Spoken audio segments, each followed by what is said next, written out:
Hey guys, I'm Arda with ESPN ESPORTS. You can catch the Rift Rewind every single Monday night, 6:30 p.m. Eastern, 3:30 Pacific on Twitch, the ESPN app, YouTube, and Twitter.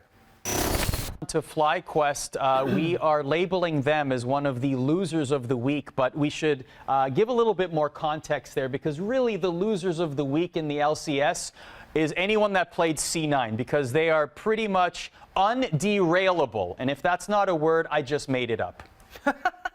I mean, I'm sure someone on chat will look up underailable for you. We just learned that diffusal is also not a word. It's just jargon. Emily Rand brought that one to us. Thank you very much, Emily. Something we see a lot of Call of Duty CSGO. Sure. But I digress. Yes, losers of the week, Dignitas and Cloud9, and Flyquest and Cloud9. Those two matches were just... Flyquest and Dignitas. Sorry, yes. I got it's all good. It's all there. And it sucks to call Flyquest a loser of the week, because in terms of their Go Green initiative, they should always be considered winners. It's just in-game. Unfortunately, they went through the freight train that is Cloud9 right now. Yeah, they're a little bit unstoppable, Cloud9, and anyone who's in their path is going to be up for a really big challenge. That's why we talked a little bit with Arthur about the TSM Cloud9 matchup coming up. But, you know, Flyquest and Dignitas are both going to be tested in these next... And there's Flyquest KDA from the weekend. Cloud9, EG. Flyquest, did not have a good weekend overall. The Cloud9 match, obviously, it would have been far-fetched to pick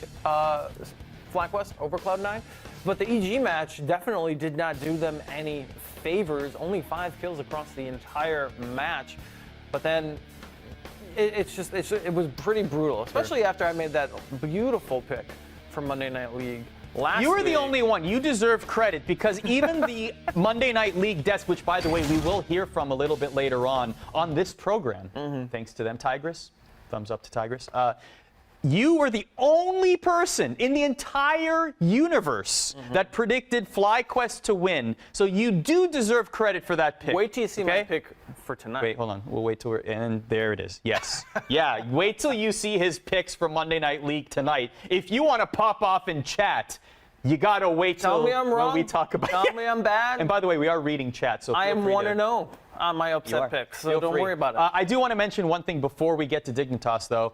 Evil Geniuses. Yeah. Can I just say that their gimmick this season, this split, is absolute perfection. I love what they are doing. I love the branding. I love their social media. I love the blowtorching everything. I love the Jizuke face meme that has come out of it. But most of all, what happened this past weekend, it warmed my heart. It was the perfect combination of doing good but being evil. Tree Quest versus Book Quest. Incredible. Do a charitable act, donate books to the kids, do good in the world. But then Nicole LaPointe Jameson, the very clever executive. What are books made of? Yes! Let's go! Let's go with the smart marketing campaigns. Let's go. Deserve credit. Raises for the marketing team. Raises for all of them. Yeah, I think it was super smart, super fun. I think there was something like 120 plus books that ended up being donated. It was amazing. I think that the initiative that, on a broader point, that Flyquest has started with their growing and the tree initiative, Tree Quest, as it's known, and now Evil Genius is following suit with Book Quest. I think it's starting a really cool trend of a little bit more off the rift, community-driven, brand building. And I hope that continues. Me too. With a bunch of other teams, including Team Liquid, Water Quest. Why not? Or Pony Quest. What would Dignitas be? Owl Quest. Owl Quest. Yeah. Donate to the owls. Just the owls. 100 Thieves. Hoonie Quest. Hoonie Quest. If Hoonie were to talk about it, it would be Hoonie Quest. But let's talk about Hoonie and Dignitas, or as he would call it, Hoonitas, because they are our other loser of the week, but simply because they played Cloud9. When you play Cloud9 these days, you end up on the losers bracket, unfortunately, because that's what happens. Cloud9's on a tear, and Dignitas, exact same way.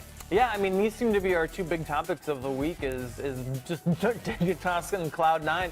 We keep showing these highlights, but it was just such a...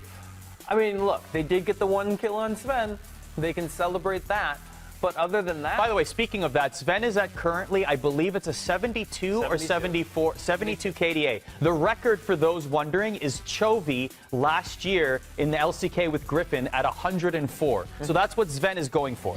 Yeah, and look, I mean, and there's the KDAs for Dignitas. This is a team that after they went 3-0, everyone decided they're for real. And then Flyquest beat them, and it's all been downhill from here. I mean, you have an upswing TSM in the freight train of Cloud9, but I think they would have been confident going into that TSM match. I love, speaking of Tyler, Fion on Fire, by the way, on Twitter, I love his overreactions every single week, right? At the beginning of the season, John Sun, the next coming of Double Lift, the next savior of NA. How do you feel about John Sun today? I mean, it happened the exact way in my head. I regret not saying this, but you know, but it happens to people who get hyped up and then they hit actual competition every time. Every time they get hyped up, they suddenly get brought down a couple of notches once they start hitting some actual legitimate competition in someone like Cloud9. So Johnson, great player overall, but him and his team and Flyquest overall are gonna have their resilience is gonna get tested. They have TSM and 100 Thieves for Flyquest next week, which we don't know which 100 Thieves is gonna show up. Are we gonna get the Team Liquid 100 Thieves? Because if so, that's gonna be a really tough match. And Dignitas has 100 Thieves again. Which one's gonna show up? And Golden Guardians. So winnable matches for both squads coming in to next week, week 4, and again, that resilience, how mentally tough are they? What is their fortitude like? And can they bounce back in the middle of the split?